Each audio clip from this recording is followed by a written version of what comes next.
Exato. Agora, por outro lado, o Flamengo aproveitou para apresentar um goleiro muito conhecido na América do Sul, Rossi, ex-Boca Júnior. Um goleiro experiente, muito boa a entrevista coletiva dele, a primeira pelo Flamengo. Mostrou discernimento, gostei, tentando falar o português, inclusive. E fora isso, o Flamengo rebate o Palmeiras no quesito reclamação com a arbitragem. É lá e cá, hein? Tiro cruzado. Marcada por apresentações no Ninho do Urubu, chegou a vez de Rossi, desejo antigo do Flamengo. O goleiro assinou pré-contrato com o clube carioca em janeiro. Não conseguiu liberação com o Boca Juniors para se apresentar antes e acabou sendo emprestado para o Al Nassr da Arábia Saudita. Enfim, chegou o momento de vestir a camisa 17.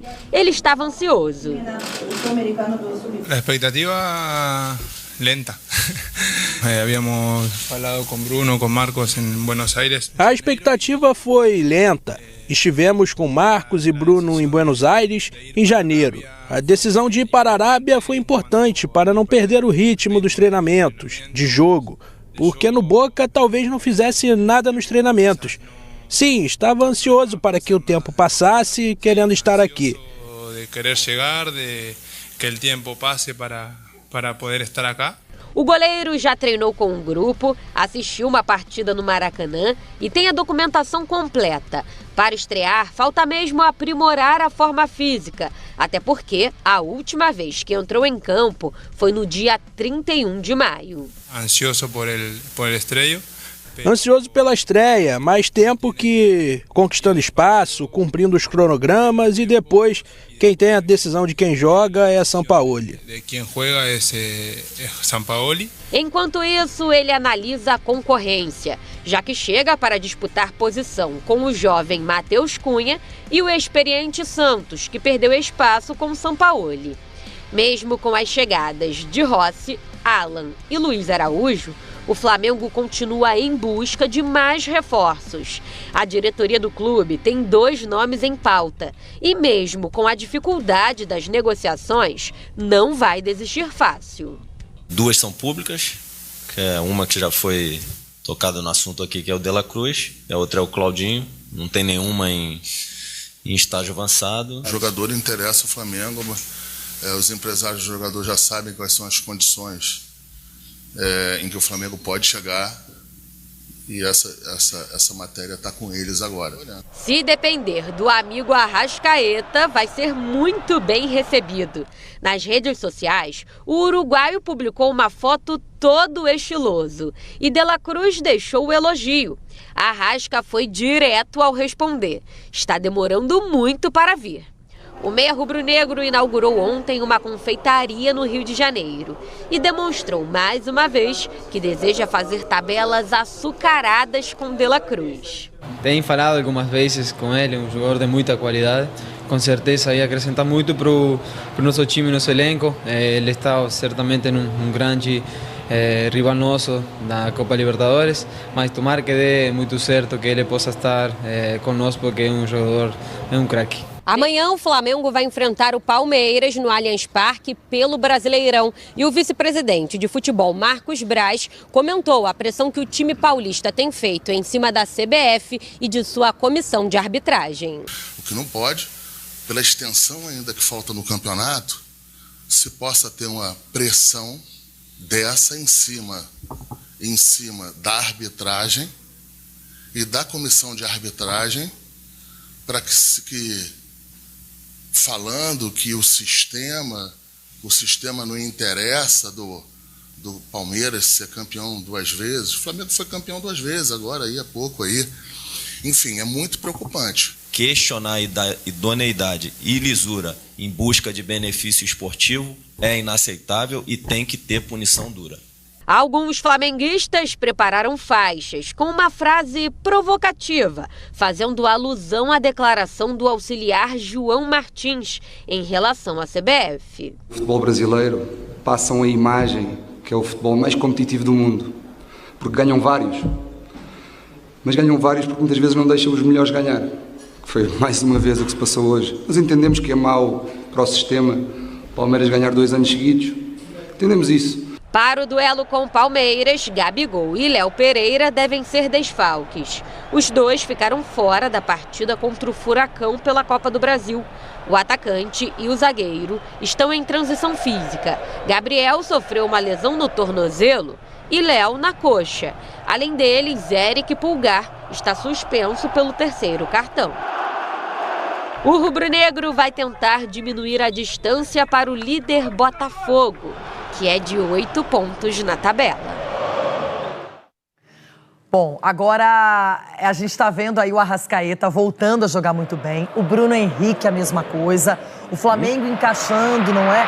Definiu o goleiro titular, começou a ter mais consistência na defesa, a ajuda que o Pulgar dá aos zagueiros é bem importante também, liberou um pouquinho mais ali o Thiago Maia, Gerson, enfim, tem um ataque poderoso e é um time que está contratando, trazendo Rossi, um goleiro muito conceituado, muito bem falado na Argentina, por onde ele passou. E a gente sabe que com o Luiz Araújo, que já estreou, inclusive, Flamengo até junho, normalmente ele fica daquele jeito. A gente não entende muito. De junho para frente, começa a dominar o cenário do futebol. E esse confronto é um confronto bom de assistir, de acompanhar pela qualidade dos dois elencos. E tudo pode acontecer nesse jogo. Apesar do Palmeiras estar vindo de resultados negativos e o Flamengo numa crescente, aquela análise que a gente fala de clássico, né? Independentemente dos momentos que os clubes vivem, independe, porque chega na hora do clássico as coisas se equiparam. Em relação ao Flamengo e ao Palmeiras, está da mesma forma. O Palmeiras precisa dar uma resposta. Você falou aqui antes, quando a gente estava falando do Palmeiras, de dar essa resposta, porque já vem de resultados negativos, para não criar uma situação desconfortável dentro do elenco. E um Flamengo que nos últimos jogos tem jogado bem. Você falou do Bruno Henrique, que alcançou o nível dele antes da lesão. O Arrascaeta também fisicamente, tecnicamente é chovendo molhado falar da qualidade dele. E o Gerson, que eu acho que é um jogador, além dele já ter trabalhado com o São Paulo lá no futebol francês, ele também alcançou um nível físico legal e está fazendo esse Flamengo jogar de forma mais legal, um time mais encorpado, e vai ser um jogo bem interessante de acompanhar. Bom, agora eu quero falar um pouco mais sobre os bastidores. O Palmeiras vem nessa luta contra a comissão de arbitragem da CBF. A Leila foi bem clara nisso, não é contra a entidade, mas sim em relação à atuação de árbitros que no... Arbitragem pequena, mas achamos 21 jogos. Se joga tanto no futebol brasileiro. Mais o de um São turno Paulo já fez brasileiro. 21 jogos mais de um turno. pelo Flamengo. Mais de um turno, é verdade. Claro, envolvendo também as outras competições, Copa do Brasil e Copa Libertadores. O Palmeiras, nesse tempo, venceu 11, empatou 6 e perdeu 4. O Flamengo, 13 vitórias, 4 empates e 4 derrotas. A diferença é de um pouco menos de 6%, né? 68,3% do Flamengo contra 61,9% do Palmeiras. O Flamengo fez 4 gols a mais do que o Palmeiras, 45-41, e sofreu 6 gols a mais do que o Palmeiras, 23 contra 17. De qualquer maneira, há um equilíbrio entre as equipes, mesmo nesse momento claudicante do Palmeiras, que nos últimos jogos aí tem perdido, perdeu 3 depois da parada da data FIFA. A gente mostrou essa comparação do Palmeiras antes e depois da data FIFA, com o mesmo número de derrotas, com um número muito menor de jogos. No recorte recente, o momento do Flamengo é melhor. O Flamengo tem conseguido evoluir sob o comando do Sampaoli, à exceção daquele jogo fora da curva contra o Red Bull Bragantino. O da perna pesada. Da perna pesada, voltando ali de um período de muitos treinos intensos sob o comando do Sampaoli. Vejo o Flamengo num caminho de evolução, enquanto o Palmeiras passa por uma oscilação normal e que já viveu com o Abel. O Abel é perfeitamente capaz de voltar todo mundo para a mesma rotação.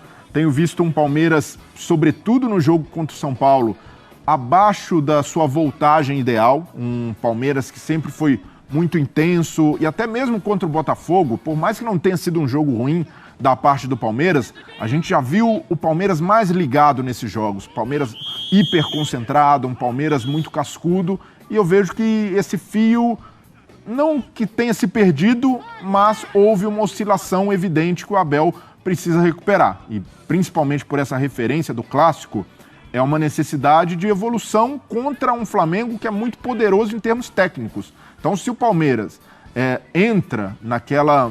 E até mesmo no segundo tempo do Palmeiras, uma certa moleza contra o jogo de São Paulo, deixando o São Paulo muito à vontade para trabalhar a bola contra o Flamengo. Troca de passes, jogadores muito bons que se encontram em campo, e aí é muito difícil enfrentar o Flamengo.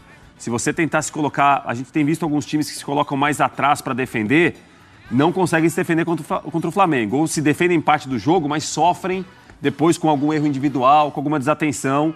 E o Palmeiras, quando joga no Allianz Parque, geralmente tenta fazer essa pressão inicial, de 15, 20 minutos, marcando mais à frente, tentando sufocar o adversário, tentando tirar a saída de bola do adversário. Acho que o jogo para o Palmeiras amanhã se desenha assim. Pensar em fisicamente quem está inteiro para jogar, fisicamente quem pode entregar muitas vezes, marcando, pressionando sem a bola. Acho que passa por aí a chance do Palmeiras no jogo. O lado físico é importante, mas é bom ressaltar também. No recorte recente, o momento técnico dos craques do Flamengo é melhor que o dos craques do Palmeiras. Concordo. Veiga e Dudu têm jogado abaixo, podem muito mais, podem ser ainda mais protagonistas nesse time sem o Rony. Se o Rony continua fora, Veiga e Dudu ganham um protagonismo maior. E do lado do Flamengo, a gente tem observado um crescimento muito destacado do Arrascaeta, que vinha sofrendo com problemas. Foi isso, nação. Não se esqueça de se inscrever aqui no canal e deixar seu like para nos ajudar. Compartilhe também o conteúdo para outras pessoas, amigos, familiares. E deixe aqui no comentário o que você achou sobre esse vídeo.